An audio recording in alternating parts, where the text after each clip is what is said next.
افسانه پیش که با اتصال بود خاک و آب را، عشق تو خانه ساخته بود این خراب را.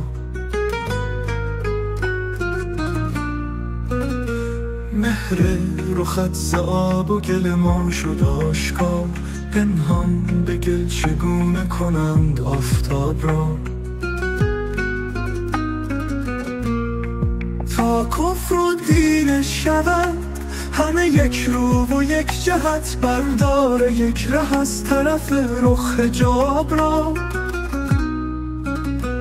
عکس رخت چو مانع دیدار می شود، مهر خدا چه می کند آن رخ نقاب را.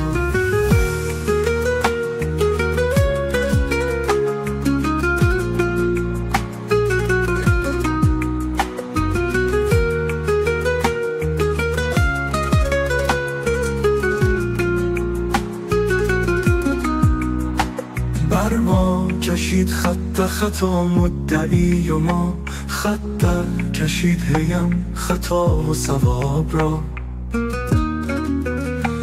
فردا که نام عملم را کنند عرض، روشن کنم به روی تو یکی که حساب را. یک شب خیال چشم تو دیدیم ما به خواب، زان شب دگر به چشم دیدیم خواب را. بی وصل تو دکون سراب یاس پیش ما، در پیش ما چه آب بود خود سراب را.